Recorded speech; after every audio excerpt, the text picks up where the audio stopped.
Russia steps up its aerial barrage on Ukraine. This time, the attack really targeted almost every area in Ukraine, west, south, east, and north. Plus, the Biden administration is finding ways to provide military aid for Ukraine as the stalemate in Congress over future funding continues. The U.S. is starting to get a little creative. $300 million that they're giving is from the Ukraine Security Assistance Initiative. That is a fund that focuses on future needs, and they're going to use this to provide laser-guided munitions. And later in the program, archaeologists find hundreds of valuable artifacts in newly exposed areas on the site of Ukraine's destroyed Kakhovka Dam.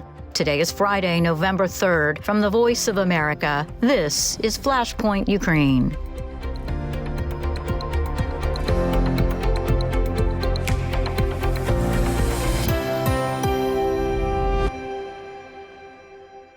Good evening. I'm Lori London in Washington.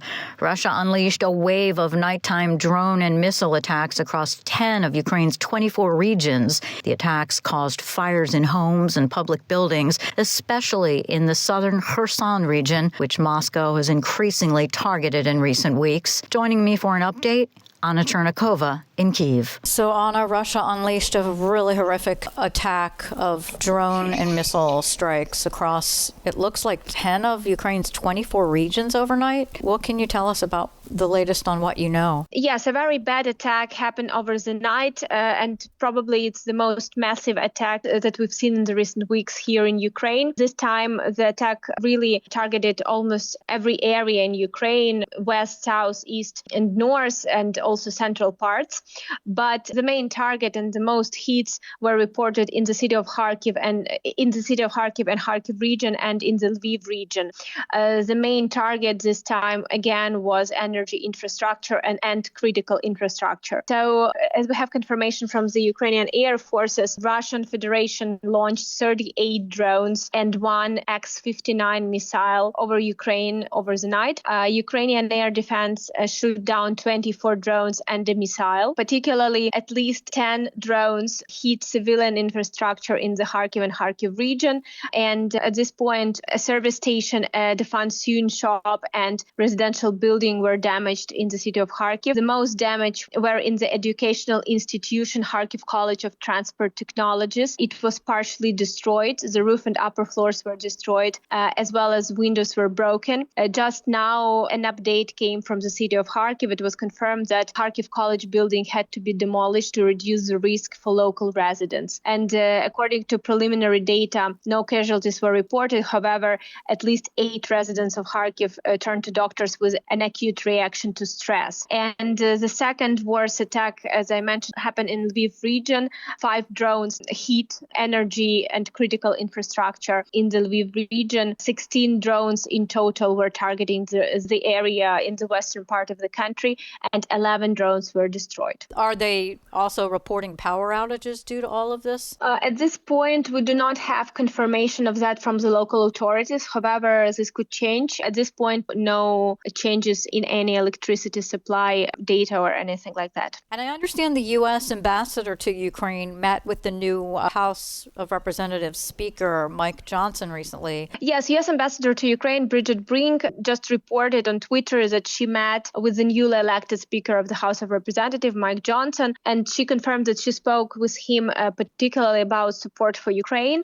I will quote, she said that it was an honor to meet Speaker Johnson to discuss the importance of enabling Ukraine to stop Russian aggression in Europe. And of course, this comes in line with all this latest report with potential support, less support that Ukraine can get from the allies. So Ukraine is definitely hoping that this meeting will help to get support on time. Anna Chernikova reporting from Kyiv. Thank you so much. Thank you. The UN's Humanitarian Office Coordination Director Ramesh Rajaram, at a briefing to Security Council members earlier this week, said Russian strikes are inflicting unimaginable levels of suffering on Ukrainian civilians. Currently, some 18 million people, more than 40% of the entire Ukrainian population, are in need of some form of humanitarian assistance. 10 million people also remain displaced. either internally or as refugees in other countries. What the people of Ukraine need more than anything else is for this devastating war, with its unceasing death, destruction, and suffering, to be brought to an end. He added that while the world is rightly concerned about what's happening in the Middle East, it is important that we do not lose focus on other crises, particularly not one as brutal and far-reaching as that precipitated by the war in Ukraine. Last winter, Russia took aim at Ukraine's power grid in an effort to deny civilians light and heating and chip away at the country's appetite for war. Ukrainian officials accused the Kremlin of weaponizing winter. The U.S. House of Representatives on Thursday passed a Republican plan to provide $14.3 billion in aid to Israel. Democrats in the Senate say the bill has no future as they work on a separate bill that includes money for both Israel and Ukraine. Despite the standoff in Congress, the United States is looking at other ways to get support to Ukraine. For details, I spoke with VOA Pentagon correspondent Carla Babb. Carla, there's been so much consternation lately about congressional funding continuing for Ukraine, but we are just getting word the United States expected to deliver $425 million in new military aid for Ukraine. What are you hearing about this? Yeah, so the U.S. is starting to get a little creative in how it provides Ukraine with some funding.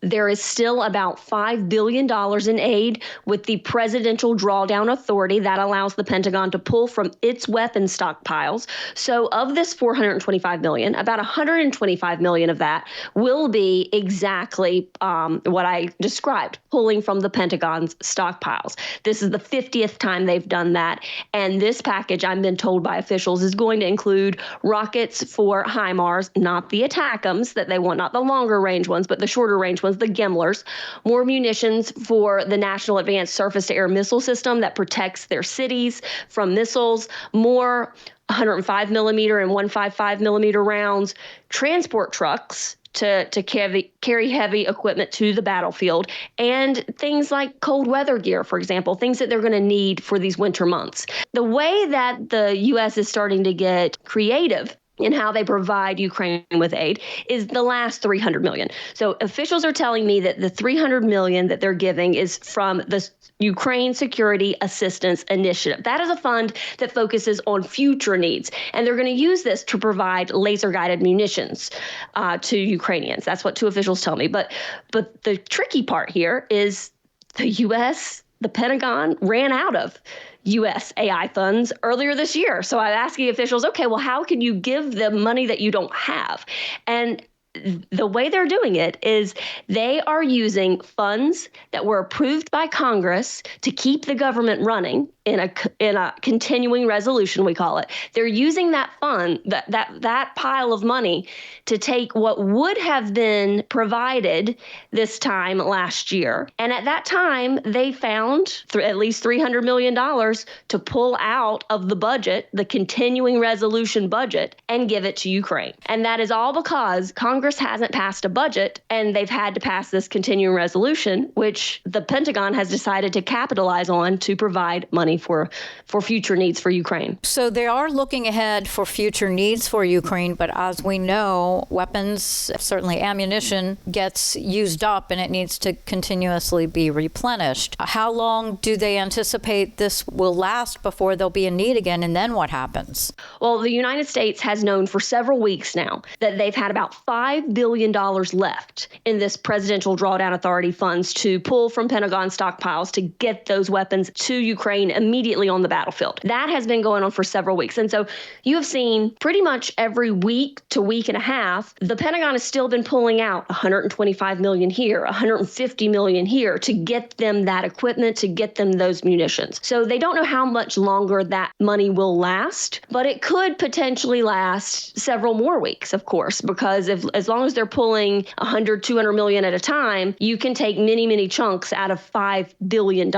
So there is a potential potential for it to last longer. However, some things cost a lot of money, and they may be what Ukraine needs, but the United States just can't afford to give them something that costs a lot of money, because then that's going to take a big chunk out of this $5 billion that they have. That's why it's so important for Congress to pass a bill with additional Ukraine funding. And right now we have seen on the House side, the House has passed a bill for Israel's defense funding, but not Ukraine's. And many in the Senate have made clear that they want to pass a bill that funds both Ukraine aid and Israel aid at the same time. So still a lot of back and forth in the House over how that funding is going to get passed. What happens if U.S. is continuing to pull weapons from its existing stockpiles? Would that potentially put the U.S. at risk of not being ready with its own weapons in case it needs it? I mean, how does it replenish its own stockpiles, and are there concerns about that? So simultaneously, while the U.S. has been providing Ukraine with weapons from its stockpiles, the U.S. has also been replenishing its own stockpiles. But again, they're going to need more money to continue to replenish these funds. And over here at the Pentagon, people have been looking at it in the sense that this is an opportunity for the Pentagon to get better equipment, to get newer equipment. You know, equipment has an expiration date too. You can't just make something and expect it to work for 50 years. And then there's a lot of equipment that they've been passing on to the Ukrainians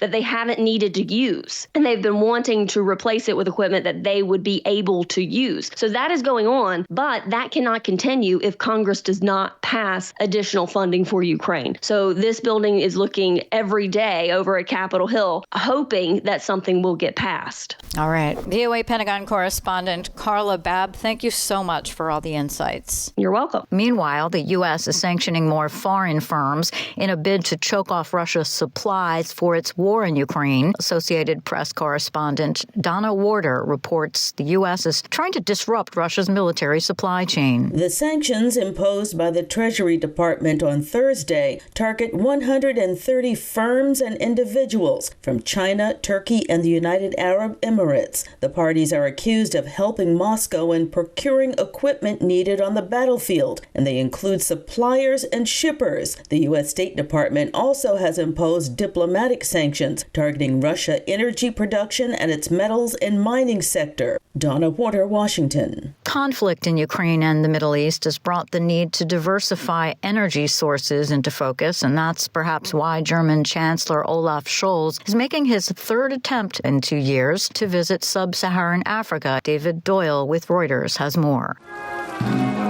This weekend, German Chancellor Olaf Scholz makes his third trip to sub-Saharan Africa, so what's it about? Well, the backdrop is conflict in other parts of the world and their impact on Germany's energy supplies. After Russia invaded Ukraine in February 2022, Germany turned to Qatar for liquefied gas. But an eruption of violence focused on the Gaza Strip raises fears of disruption in the Middle East.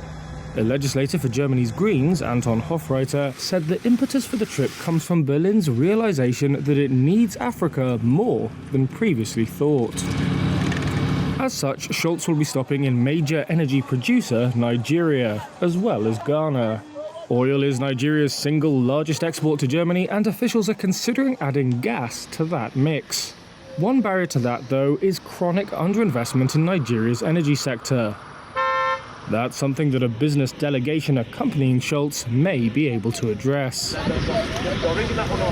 Nigeria and Ghana might also be seen as potential sources of labor, as Germany's population is increasingly aged out of the workforce. Christoph Kannengeiser is managing director of the German African Business Association. I personally think that, especially when it comes to immigration from African countries, we are paying more attention to the opportunities that lie here. Some in Berlin would also like Germany to play a constructive role in West Africa, a region that has been marked by political instability. It does not have the same political baggage in West Africa as former colonial power France. Last year, Germany returned several Benin bronzes to Nigeria.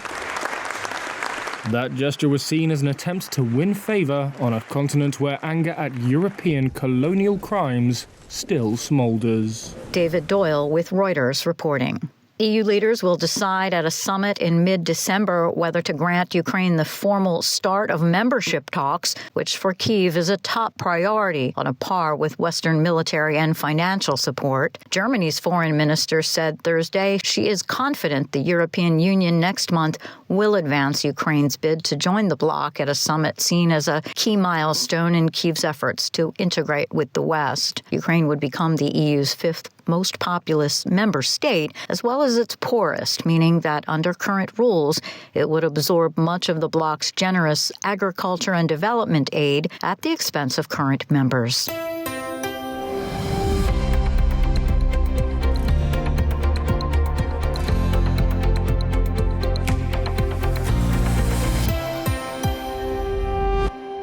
You're listening to VOA's Flashpoint Ukraine. I'm Lori London. South Korea's military says North Korea has likely supplied several types of missiles to Russia to support its war in Ukraine, along with its widely reported shipments of ammunition and shells. We hear more from Associated Press correspondent Karen Shamus. South Korea's military told local journalists that North Korea is suspected of sending short-range ballistic missiles, among other types of ammunition, to Russia. Last week, South Korea, Japan and the US condemned the alleged shipment of weapons, saying it would increase the death toll in Ukraine. Any arms deals with North Korea is in violation of many resolutions made by UN Security Council, of which Russia is a permanent member. Both Russia and North Korea have dismissed the weapons shipment accusations as baseless. I'm Karen Shamas. The war between Israel and Hamas has sparked a rise in anti-Semitism in Russia, with the past few days having what observers say has been the worst outbreak in decades. As VOA Moscow Bureau reports, the incidents have created a climate of fear and uncertainty for Russia's Jewish community, among the largest in the world. Marcus Harton narrates this report from Moscow. Hundreds of men on Sunday broke into the Makhachkala airport in southern Russia's Muslim-majority Republic of Dagestan.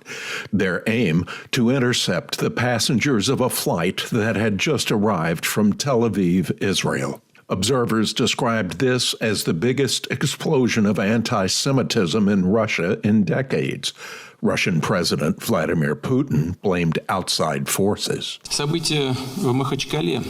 He says the events in Makhachkala were instigated, among other things, through social networks, not least from Ukraine, by the hands of agents of Western special services. An ethnic crisis in the Caucasus would be a major challenge for the Kremlin, experts say, because the Russian leadership sees social control as a top priority. Alexander Verkhovsky is the director of the Sova Research Center, a non-governmental organization in Moscow that monitors radical nationalism in Russia. He says the most important thing for the state is to maintain political stability and avoid any type of protests. He says that Russia's leaders have handled these crises well so far, but that it is impossible to know if they will do so in the future. For Jews in Russia, the incident at Dagestan is a reminder that the Israel-Hamas conflict can mutate into a local threat, and not only in the Muslim-majority republics. Безусловно, воздействие на людей. Rabbi Alexander Boroda, president of the Federation of Jewish Communities of Russia, says people are undoubtedly affected by the Israeli-Arab conflict due to different ideological anti-Jewish theories of radical Islam. He says that this effect is also going on in Russia, in all other cities, and that makes it a potential threat. Maybe not even a potential one, but a real threat might be in the large cities of Russia. Many of the Jewish community's biggest Kremlin critics went into exile after the start of the full-scale invasion of Ukraine. They included Chief Rabbi of Moscow, Pinchas Goldschmidt, who served in that post for almost 30 years. The situation in Russia is going to get worse in general. And it is also going to get worse for Jews in particular. So whoever can leave, not everyone can leave. Some people have elderly parents, or some people have to finish their studies. But whoever can leave should really leave. The Makhachkala airport has returned to normal since it was stormed in the largest anti-Jewish outbreak in memory in this region. But with the war in the Middle East escalating, there is fear that something similar or worse may happen. For the VOA Moscow Bureau, Marcus Harton, VOA News.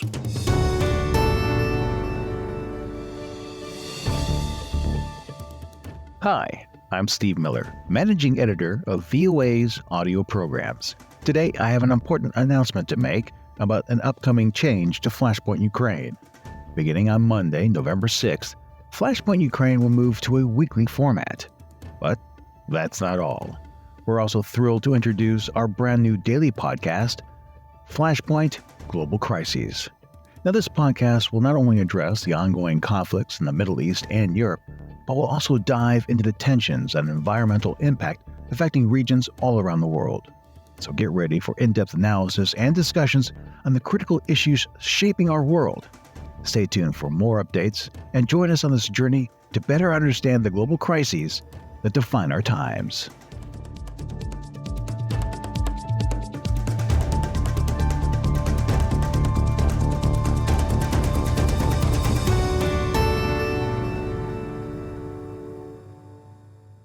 And finally today, after an explosion destroyed the Kakhovka Dam in early June 2023, the water level dropped in the reservoir above the dam in the Dnipro River in Ukraine's Zaporizhzhia region. Since then, archaeologists have found hundreds of valuable artifacts in the newly exposed areas of the site in the Khortytsia National Reserve. Eva Marinova has the story, narrated by Anna Rice.